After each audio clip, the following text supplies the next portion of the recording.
Alright, it's no secret that especially in the last few years, allegations of an explicit nature have become incredibly reoccurring in the online space. It seems like every week there's a new predator lurking, but with such a drastic change in the online drama news cycle, it is not as easy to cover as people want it to be. With grooming situations becoming so delicate, considering the possible harm someone has done to a minor, there are things to consider. Looking into these situations means balancing difficult aspects, and the wrong move could lead to the pedophile getting away or you getting in trouble. For example, if you decide to show sexual images of an actual minor, that is obviously not good. Although you may be well intended, you've assumedly downloaded and then distributed illegal material to others, which is a federal crime. And worse still, you may have possibly tampered with and permanently affected any chance of an actual investigation by the authorities. You would think that this would be an issue that many YouTubers handling these situations would constantly be watching out for, but today's video shows that that is absolutely not the case. Some of these online creators, either out of a self-indulgent sense of justice or just for money, have foolishly shown this illegal material to their audience, and in the process,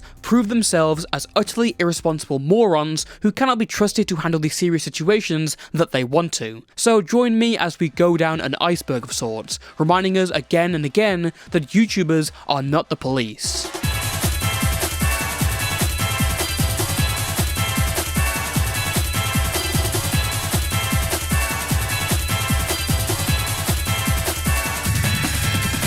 This document, forged by me and multiple other individuals negatively affected by their actions, will finally hold them accountable for what they've done. Alright, for the purposes of this video, we're going to be going down the list from least malicious to most. Out of all the cases of exposés containing CP, a lot of them are usually spearheaded by kids, motivated by a sense to do good. Whilst I obviously support the calling out of predators, downloading CP in the process only implicates yourself further and gives the predators you want to catch an easier way out. And we're going to be using a situation handled by Parlo for our case study. Parlo, with over 450,000 subscribers, is a prominent figure and commentary channel within the Roblox community, both praised and hated by different people for different reasons. My first exposure to him, however, came in March 2022 when he decided to release a document named The Lisa Files, aimed at another Roblox YouTuber called Lisa Gaming. The document mainly aims to expose the 16-year-old Lisa for a myriad of issues, including doxing, downloading and leaking nudes of fellow minors, swatting, unhinged messages, and ties to other individuals who do all the stuff that Lisa's accused of. At least that's what I think this is, because this 83-page document is too disjointed and messy even for me to break down. It goes between a variety of people with little order, the structure is non-existent, it's split in two between two writers of the same document. When you've written the document that even I can't break down, you know it's bad. The main point of interest for me, however, comes far down in this document, with a statement seemingly from Parlo saying that he had downloaded an image of a minor's nudes, kept it as evidence on his computer, and then censored it for the document. Obviously, this is wrong to do. It implicates you in a crime which is totally unnecessary when trying to work on this stuff. A question I'm pretty sure I'm going to get in the comments is something along the lines of, well, if I can't download these images, how do I go about exposing someone for doing this? And to me, that's simple. One route you can go is by getting testimonial and circumstantial evidence that proves it. Admission statements, witness testimonies, other messages that refer to it. The other route is showing a sufficiently censored picture. My rule of thumb is that I usually find versions that have been censored by other people. This obviously pertains to a legal issue, but it also matters to the question of credibility. If you, as a third-party investigator, look at the same uncensored illegal materials that a predator has solicited, you've just given a defense to the pedo as the person leading the investigation. You're essentially throwing yourself in the line of fire, more apparent in this case than ever. Now, Parlo clarifies later that the person who downloaded the CP was actually someone called Sarp, a 14-year-old who wrote the other half of the document. But Parlo clarifies this with such petulance as if it's blindingly obvious. I didn't add that part. My friend Sarp was the one who constructed this segment of the document. This just goes to show how little research you put into these claims. I don't have CP saved. I take these claims very heavily. A reminder that throughout this 83-page document, at numerous times during the document, in both Parlo and Sarp segments, Parlo is the one being pinged in the screenshots. And after all, he is the main person pushing this document. He is the writer, and seemingly the oldest person in the show. If it's your document, you also have to take some sort of responsibility for what goes on in it, and see how an expose on a seemingly disgusting creator has turned in on itself almost instantly upon release, because Parlo has written himself into a scenario where he's either lying and blaming one of his friends, or he had a gaggle of 14-year-olds essentially ghostwrite his pedo destruction document. Now, one thing you might be asking yourself is, how exactly were these people going to handle the situation outside of the internet? Well, according to Smaggledaggle, who initially called out Parlo on this, Parlo first told him that he wasn't even going to contact the authorities over this. Yes, the allegations of spreading CP and swatting and doxing, not even worth the police's time, not even one cyber tip. I'm sorry, if you need to be called out by Smaggledaggle before you report anything to the police, you've done something severely wrong. And that's not even mentioning the numerous panic edits to this admission statement where the wording gets changed, swapped around, different perspectives. It should not be this suspicious. Especially when you say that you've been collecting this evidence for the past few years, although maybe we should have expected this when you're saying the document took a week to make and had hours of research. Now, I do want to clarify that this happened when Parlo was 16. Obviously, I'm being pretty harsh for his age, but I feel like this situation and his actions is exactly what people at his age would be doing, and I feel like this is the only way to really convey this message for the kids who are trying to expose these people. Please, for the love of God, get an adult involved who somewhat knows what they are doing. There is nothing wrong with wanting to expose bad people for being bad people, but you need to handle this properly. And this is a perfect example of what happens when adults aren't involved. And that's why Parlo's here first, because whilst this up can be attributed to his age, at least his motive was doing the right thing. I'm muting and banning every single person who's saying I'm not fine. Starting now. Alright, you're saying ain't fine? Alright, you're going on the mute. Parlo's not fine, you're going on the mute.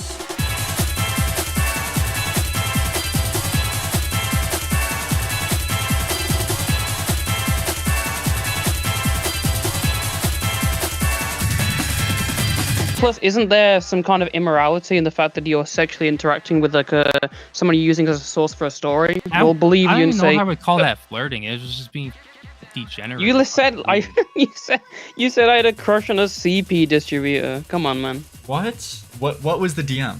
What? The CP distributor one? Or what? That one? You said you had a crush on a CP distributor? Yeah, I know. Looking back on it, it's bad. Why? Right? Wait, why? Wait, I just want to know why. Dude, I'm asking myself the same thing.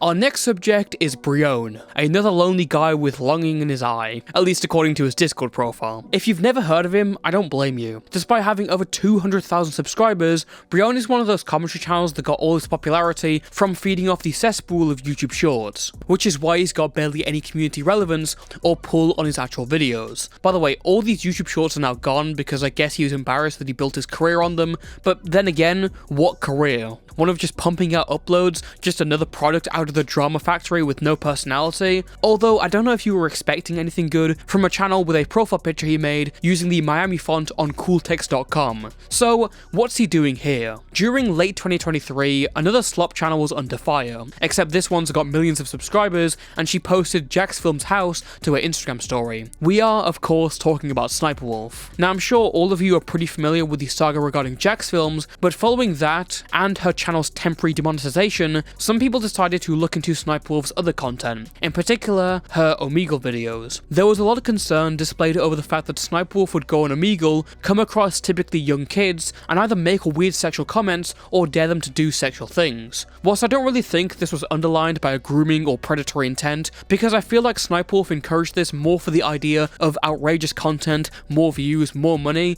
it's still indefensible regardless. So I was a bit taken aback when Breone was out here posting clips of these Omegle videos and these kids doing sexual things on Twitter for thousands of likes. Now, I don't think the content here would technically qualify as CP, but Breone has gone on record and states he fully believes it is, which makes his treatment of these clips far more idiotic and insane, as in all of these videos, the faces of the kids are completely left uncensored. Remember, these kids were initially recorded without their knowledge, did embarrassing sexual stuff with their faces directly in view, and were published to 2.5 million views. The last thing you should do is spread this footage further with their faces, and the fact that Breone didn't bother to censor the faces, but still was able to edit his Twitter watermark into it is infuriating. It's so blatant that this guy's motive was lazy clout and attention rather than actual ethical reporting. Maybe then it's karmic justice that the Twitter account Breone was plastering over these clips was then suspended, but instead of stepping back, taking notes and proceeding with further caution when covering disgusting topics, he decided to make a new account and posted about how there was some grand conspiracy against him by Twitter. Now seeing this, some of you might be a little shocked at such a brash and profound level of unprofessionalism.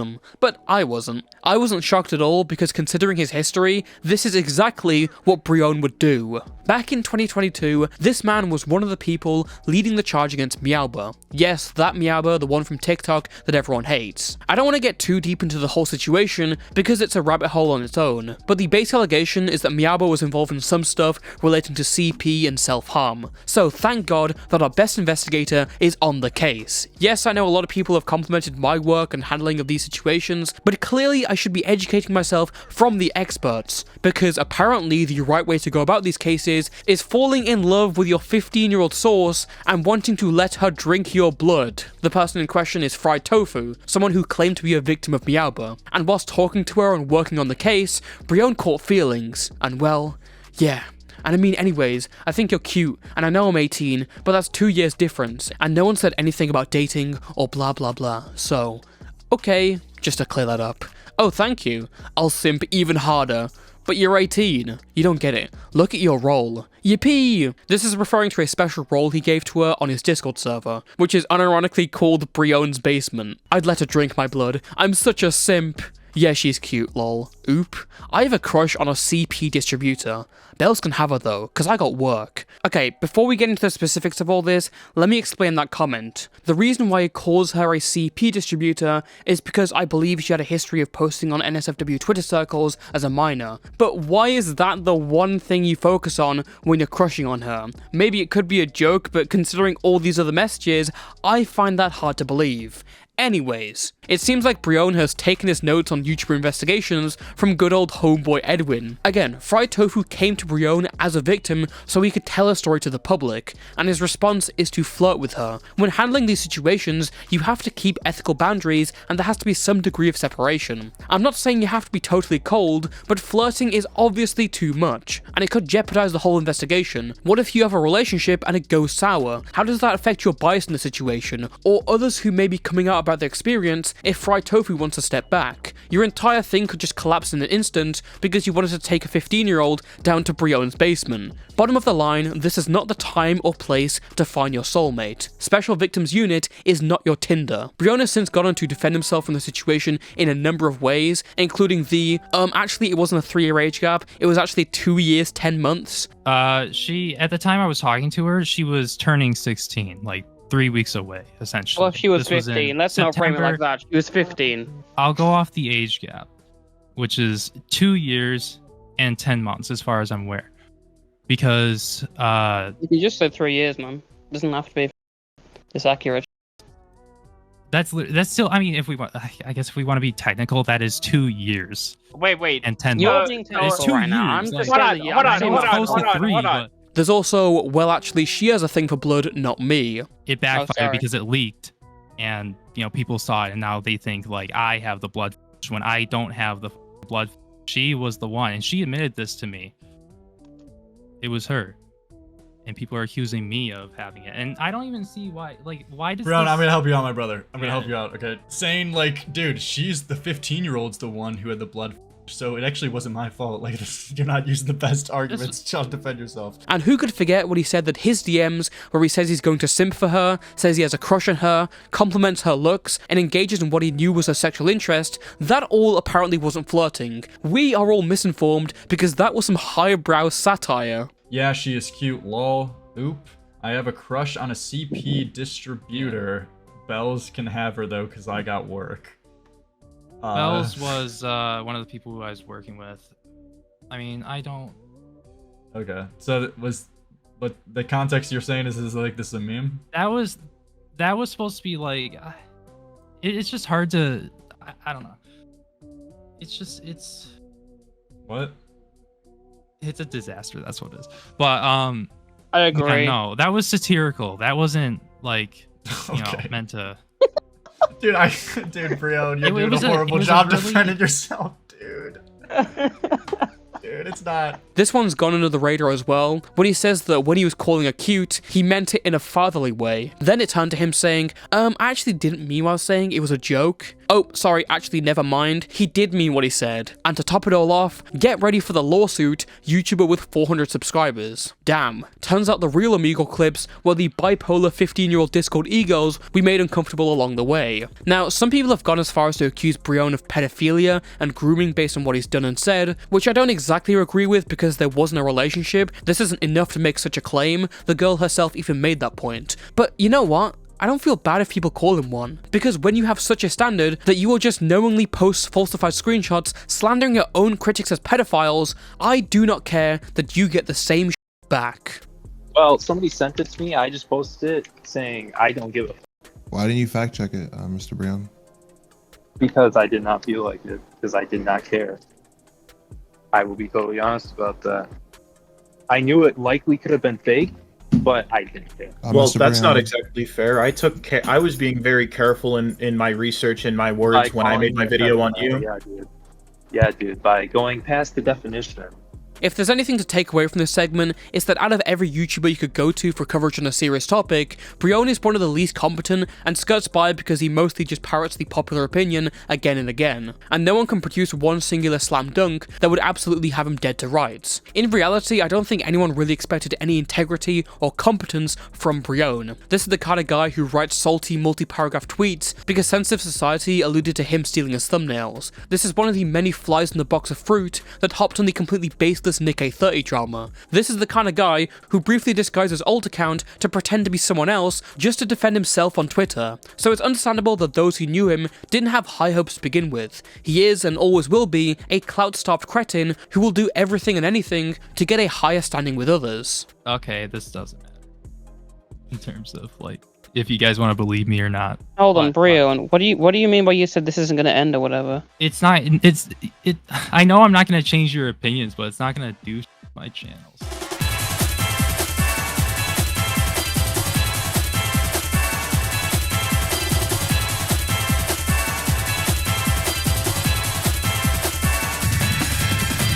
And by the way, I have access to thousands of work chats that have not been leaked yet, and I'm going to start leaking them. And one of them contains alleged CP. Originally, I was gonna start off the segment by saying, for those of you who've been living under a rock, but I'm pretty sure even the deepest of rock dwellers have heard in some way about the controversy surrounding Mr. Beast. Whether it's accusations of fake lotteries, employee mistreatment, or association with pedophilia, the platform's biggest YouTuber has really been under fire for the last few months. And a lot of that has been pretty much sustained by former employee DOGPACK404 and hide-and-seek champion Rosanna Pansino. DogPack's leads have gathered a lot of interest, Rosanna has been leading the charge on Twitter, and Mr. Beast's reputation has been tarnished in some way forever. But there was one instant, just before the Soggy Cereal video and the big Mr. Beast interview, that was really just the game changer for a few people, due to how egregiously terrible it was. In fact, this was the inspiration for the entire basis of this video. It was on October 27th, 2024, when I awoke to a video from Rosanna Pansino and DogPack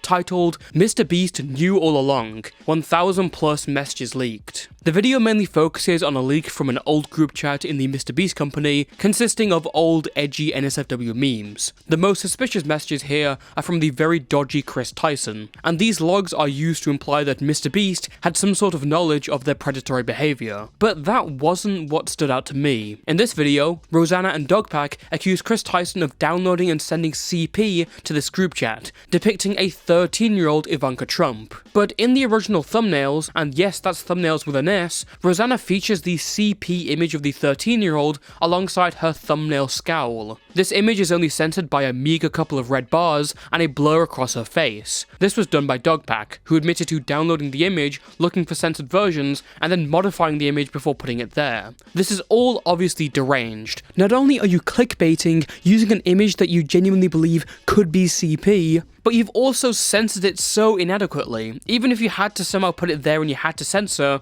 would a more aggressive blur not suffice? Did you really have to put censored CP in the thumbnail? It's so ironic that DOGPACK even brings up these specific paragraphs regarding possession of these materials in the video. And not only that, they only mentioned any reports of this image to the authorities after getting backlash, at which point they decided that they had already done it from the start, but I guess they didn't bother to put that in the video for whatever reason. Now, you may be asking yourself, Toastify, if this is an illegal image, why are you showing me it? What kind of a disgusting hypocrite are you? Well, dear viewer, to make this whole situation even more of a show, someone found around a day later that this image wasn't even CP. Ivanka Trump was 18 at the time of taking the picture, which makes DOGPACK and Rosanna look even more incompetent for their effort and research into an incredibly sensitive topic. And reminder, every action they'd taken up to this point with this photo was under the implication that this could have been illegal material. Additionally, we have to talk about the audience that this was published to. DOGPACK's followers is one thing,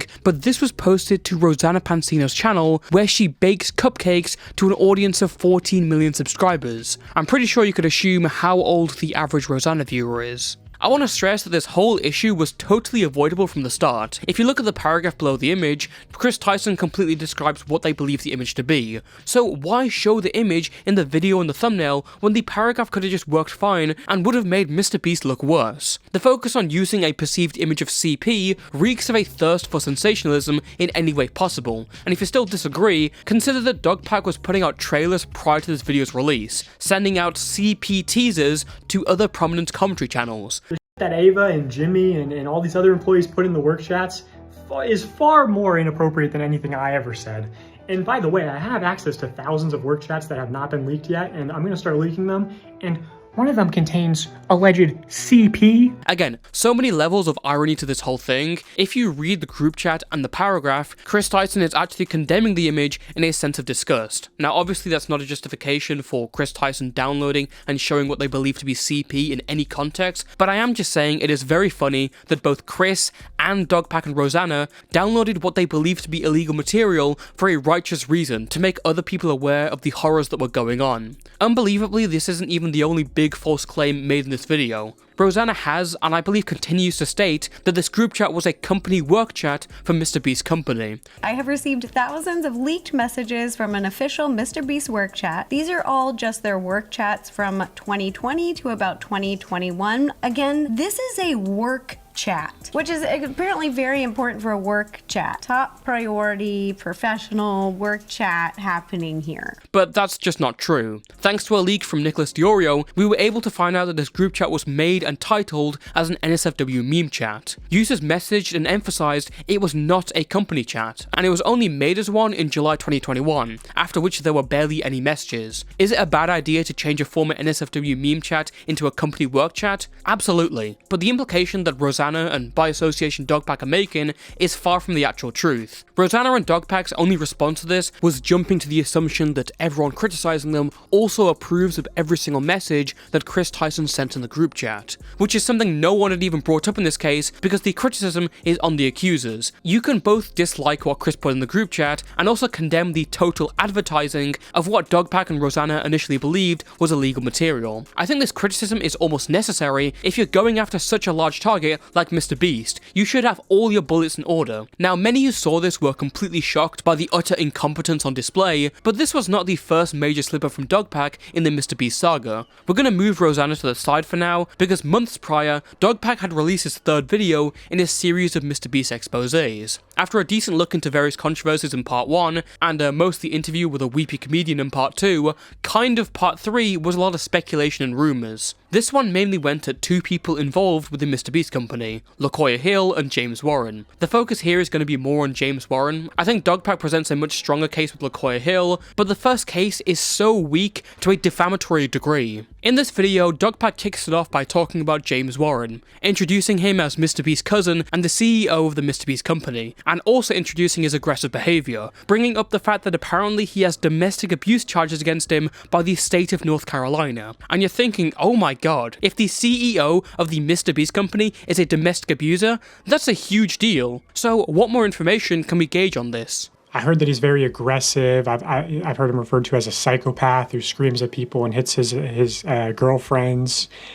There's allegedly domestic violence charges that were filed against him. And I say allegedly because it turns out there's a lot of people in North Carolina named James Warren who assault their girlfriends, I guess. So, So you don't even know if the James Warren that's involved with Mr. Beast has even been charged with domestic abuse at all. It turns out there's a lot of people in North Carolina named James Warren who assault their girlfriends, I guess. So I'm still having people look into these cases, specifically that surprise witness on YouTube. She's been super helpful in behind the scenes, just submitting freedom of information requests. Yeah, this is completely insane. Levying serious claims against a man who you aren't even sure has been charged with domestic abuse is incredibly negligent and irresponsible. If you didn't know what he was, and you still had people looking into it, why would you include this in the video at all? And it's not like he doesn't understand legal cases. Later in the video, he mentions that James Warren was involved in a Ponzi scheme and brings up court documents. Unless, of course, this is also a different James Warren from North Carolina. After this video, DOGPACK had to concede on Twitter and admitted that the domestic violence claim against James Warren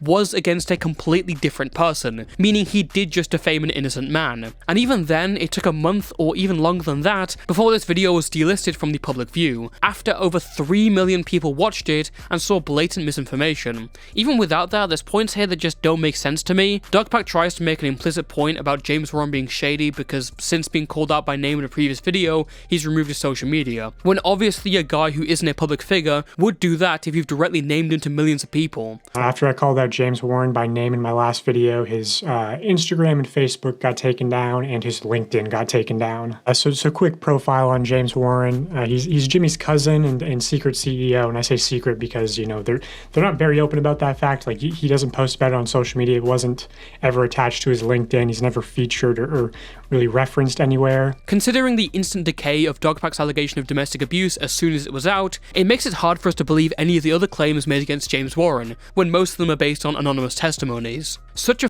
up like this has already scarred how reputable you are. Throwing out unsubstantiated claims of drug abuse with hookers and editors, psychopathy and abuse towards girlfriends, a weird incident between him and another woman at the company, and yes, this is how much information we get about this whole segment is a lawyer's nightmare. So when people talk to me and they lament about how the Mr. Beast stuff has kind of died off without him getting a relatively fair shakedown, I'm not particularly surprised. When these were our chief investigators, clickbaiting what they believe to be CP, making totally false allegations, only to get egg on their faces, you just knew something like this was going to happen. Both these incidents reek of total malicious, desperation to get as many dunks on Mr. Beast, cutting incredibly crucial corners in the process, and all because they wanted to show the image of what they thought was CP for sensationalism. Permanent stains have been embedded on the case against Jimmy. So a big well done to our American heroes. I've made the decision.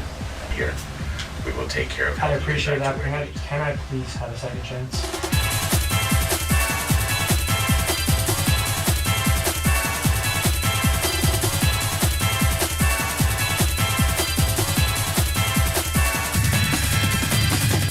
CP? Dude, I love CP. If they're trans, automatically approved. Doesn't matter what they did.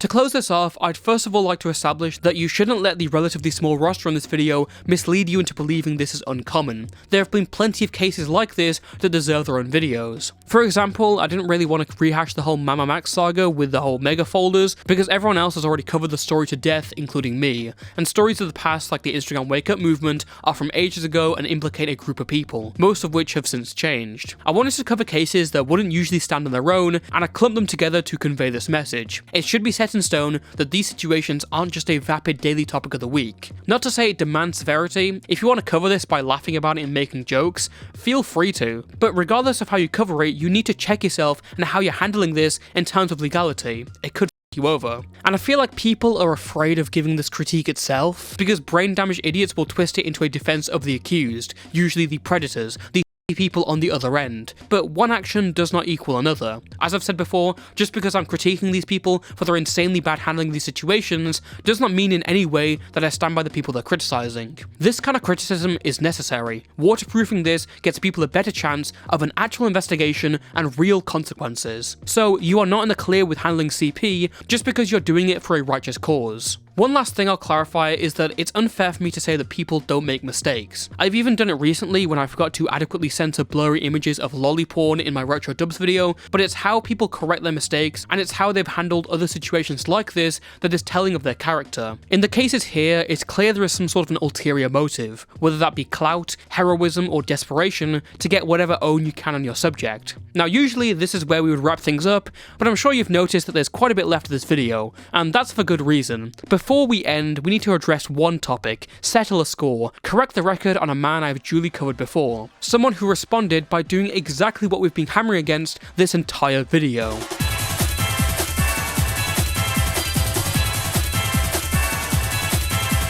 Again, very tiny age gap. I don't like to date very young people, for sake. I believe she's 15. She looks 15. It's not like I can touch her or anything. A few months ago, I covered the allegations made against Lucas, or Weegeepie, who despite his silly name is a French YouTuber with over 2 million subscribers who makes comedy animations with Nintendo characters. If you don't know the situation, I'll give you the spark notes. Weegeepie has basically been under a multitude of allegations that stretch back to 2021. Many people have accused him of actions ranging from making them uncomfortable to straight up preying on them, with the worst situation involving a supposed 13-year-old whilst he was 18. The situation is being brought up again because Lucas made a new and much more comprehensive response to these allegations, as opposed to the falsely oblivious one that he made earlier last year. Given that I have made a video covering a situation comprehensively, I have an obligation to at least acknowledge and respond to what he has to say, especially considering how much he dodges these serious claims against him, in my opinion. But I'm honestly surprised that people press me to go at this as if it was something damning. You're telling me this is a good document when he literally uses the Drake defense of, if I was these young girls, I would have already been arrested, except now it's, if I still kept the video that's CP, I would have already had CP charges by now. This response that we're going to be picking apart today was actually issued all the way back in early December of last year. So why the delay on this video? Well, first off, it was Christmas, I was busy working on a huge project, and then busy with family and friends.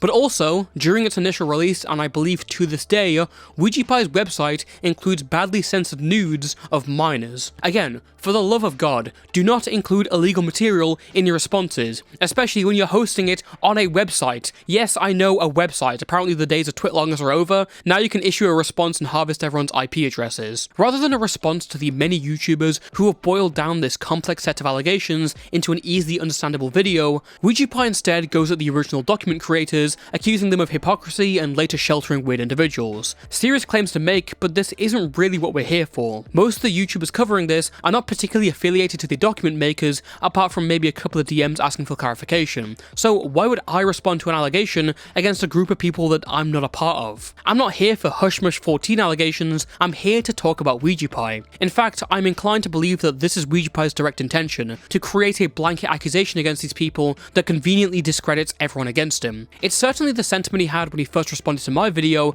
calling me corrupt and claiming I'm directly friends with the people lying about me, which is just flat out false. I only know these people because of their involvement in the situation, and of the few DMs I've sent, they've all been focused on exactly that. Also, apparently I didn't look into / cover one bit of the things I decided to speak up about. First of all, this is just not true. I did briefly cover and mention the false allegations made by Weegeepie's ex-girlfriend. We're not going to go over this in detail because it's outdated. It was made before most of the allegations mentioned in this video were even published, and it mostly addresses claims that were too flimsy for me to cover. Was there stuff in there that was like, okay, you don't need to talk about this is excessive, and it's just included for no real good reason, right?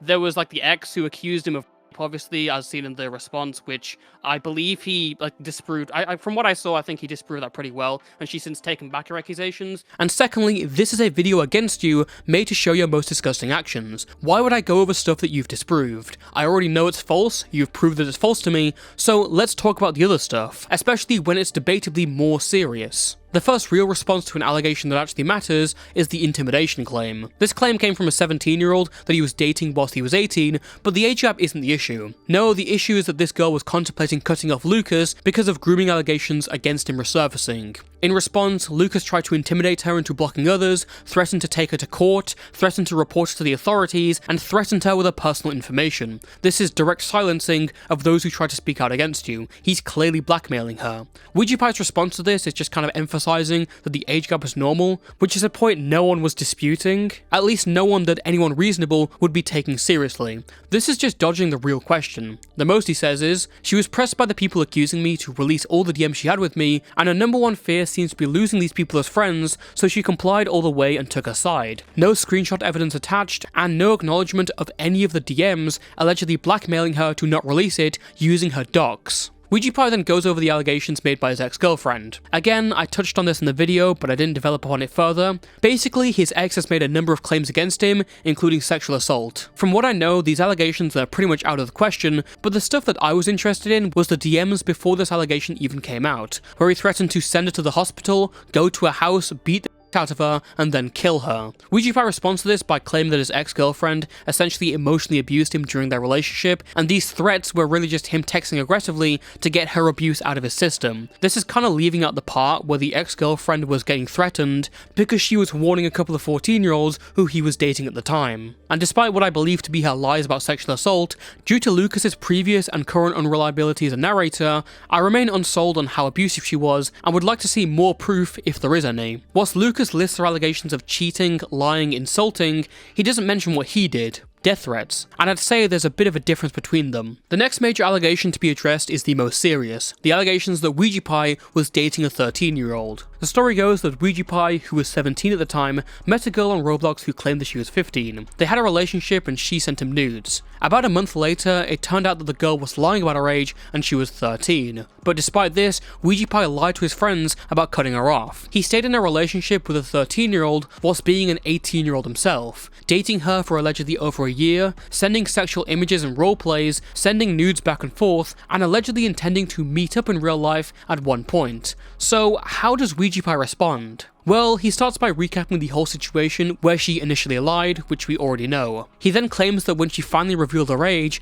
their age gap was only 3 years at most, which is just a lie. We know that the girl would have been 13 because Weegeepie directly says it in DMs, and we know Weegeepie was 17 himself. You can see this from multiple tweets celebrating his 18th birthday on April 23rd, 2023, and an old tweet longer where he directly says his birthday is on April 23rd, 2005. These messages were sent in December 2022, so he would have been 17 at the time. Weegeepie then says that he was completely betrayed and devastated, but due to previous experiences, he wanted to handle this case differently. He decided to keep talking with this 13-year-old and take it slow, gradually talking to her less and less until she fell out of love. Apparently though, this process is so slow that his relationship with her went on for the next 10 months at least. Apparently this process is so slow that Lucas decided to pass the time by exchanging nudes, talking about toys, and planning to fly out to her. Weegeepie then goes on to say that no pedophile would tell anyone that he was so happy the girl lied about her age. But if you look at the actual DMs, you're not so happy she lied about her age. I would describe it as agitated and nervous because they're pressing you on why you're still talking with a 13-year-old that sent nudes to you. This feeling that you mention of happiness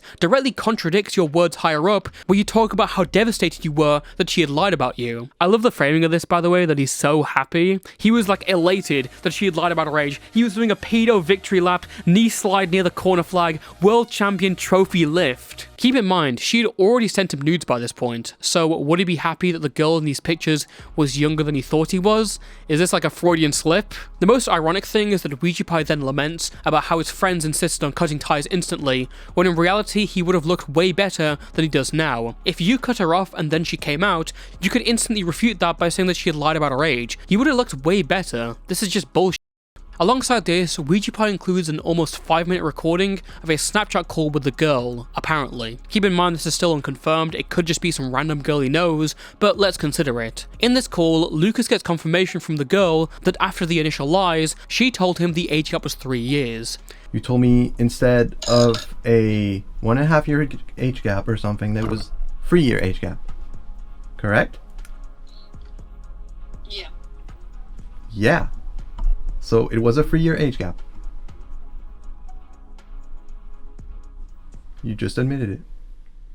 Clearly this is in contradiction to her saying the age was 13 to 18 or a 5-year age gap, and the girl's silence and failure to answer the question does not look good. But Again, we have DMs from December 2022, where Weegeepie himself says that she's 13, it's right there. And in the video, Weegeepie lays out the timeline where they initially dated, and she said she was 15, and then it was a 2.5/3-year age gap instead. But she was 13, we can see it from the messages, so if it was a 2.5/3-year age gap, you would have been 16 at most, but you weren't 16, you were 17, not even a 0.5 on that age gap either, because you were around 4 months away from turning 18. We know this from all available sources. Weegeepie also says that the age gap magically changed, but again, this isn't truthful. We have DMs from May 2023 where she directly tells him, I am 13 and you are 18. Maybe this account could be faked, but I severely doubt the girl has the ability to fake to such an accurate degree with multiple screen recordings, and I'm yet to be shown anything by Lucas that contradicts that physical evidence. I would genuinely take this call with the respect and shock it demands if there weren't so many lies around it, and it makes me question why she would say what she said in the first place. Pure confusion, mindless trolling, pressure, blackmail? It's not like it hasn't happened before with this guy. The only thing that changes for me is that I probably don't believe her claims that don't have hard evidence, but that is something I already stood by. When she claimed that she was 12 years old when their relationship began, I directly clarified that I didn't stand by that claim and decided to play it safe. Now there is some confusion about the girl's age because the screenshots we have are definitive proof that Weegeepie knew she was 13, but she states that she had just turned 12 when they started dating, but with nothing to back it up considering Weegeepie deleted all his DMs with her. For the sake of safety, we're going to go with the age that Weegeepie absolutely knows because we have proof for it, but I think it's worth mentioning. I'm perfectly fine with being more suspicious of some of her claims that are only backed up by her words, but the screenshots, the hard proof physical evidence, is still damning against Lucas, and his constant weird reshaping, his little lies about how old he was, that doesn't make sense to me. Weegeepie also briefly touches on another allegation, one where he was sexting and getting nudes from a 12-year-old when he was 16. Whilst he was still a minor, a 4-year age gap is pretty reprehensible. I think any 16-year-old knows better. And don't forget that he threatened to take legal action when the girl came out publicly, and sent someone to manipulate her into taking back her allegations. As expected, this also just gets a little quick mention, just so he can talk about his trauma from her coming out with her experience. And again, Weegeepie lies about his age, saying he was 15 then. No, you weren't. You were 16. This happened in October 2021. Even in this message that was sent on the 18th of October 2021, where you say you were 15, you were literally 16. Later on, we get the addressing of another allegation, probably the least serious that I generally put forth, but still bad. This is the 14-year-old who claimed that they were in a relationship with Weegeepie when he was 17. They claimed that Weegeepie wanted her to moan for him and called her mommy, and when she didn't, he would do it anyways. He also threatened to off himself when she expressed that she was uncomfortable, and eventually sent her voice messages and pictures, just being a general pervert. Weegeepie just says he doesn't remember most of this, but he does point out that her DMs seem to ask him to moan. This is genuinely the first good point of this entire website statement. Well, I mean, he does also say that he always treats his girlfriends with respect and kindness when he's regularly threatening them into silence with legal action and... So there we are. That's at least all the major points and Weegeepie's overall weak responses to them. If you want to see his responses to claims you may have more of an invested interest in, like copyright strikes or modelling or stuff about the document makers, I'll link a Twitter thread that is a screenshot of the website, so you don't have to see the poorly censored CP. Weegeepie's website response ends with a number of questions where he attempts to absolve himself as a good guy and muddy everyone else's motivations, but it comes off as just pathetically piss poor. Highlights include questioning why this only happened after he turned 18, and then bitching about how he was only a minor when it happened, which is exactly the defense he would have used if he was called out when he was a minor. He also says most of these relationships didn't quantify pedophilia because they were all consensual with no abuse and he hadn't turned 20 yet. He also points out that I guess despite the harm he may have brought to some kids, he's protected other kids apparently and he likes trans people, so I guess he's not a pedophile. Not sticking with this logic here. You could have put Weegeepie gives money to homeless man or Weegeepie saves cat stuck up tree, and I think it would have had the same effect. And the thing is, I'm joking and all, but his 12-year-old fans are genuinely going to buy this. They're going to be like, wow, this guy's such a good guy, how could he be a pedophile? Lucas knows what to emphasize, what to downplay, and what to leave out. But this document, man, if you can put 2 and 2 together, this is easily just terrible, and a pretty bad note to go out on, as he said this is his last response. I'll mention again that I've strived to be as fair as possible to him, and gone out of my way to clarify some allegations against him are false or overblown. Was there stuff in there that was like, okay, you don't need to talk about this is excessive, and yeah. It's just included for no real good reason, right? There was an entire accusation of stalking, which I had to leave out because I don't really think it was that apparent. I was like, I need to get to this like 12-year-old stuff whilst mentioning the important stuff. So there's an entire accusation of stalking. Weegeepie might be talking because there is like this entire thing has had like a life cycle of like different allegations being taken back and forth. There was like the ex who accused him of obviously, as seen in the response, which I believe he like disproved. From what I saw, I think he disproved that pretty well, and she's since taken back her accusations. But this website document is just full of lies, downplaying, and straight up ignorance against the allegations and his actions that really matter. I don't think there's anyone else more deserving of a takedown from the Nintendo gods. Until next time, stay safe and stay toasty. I want to shower with you. What the hell?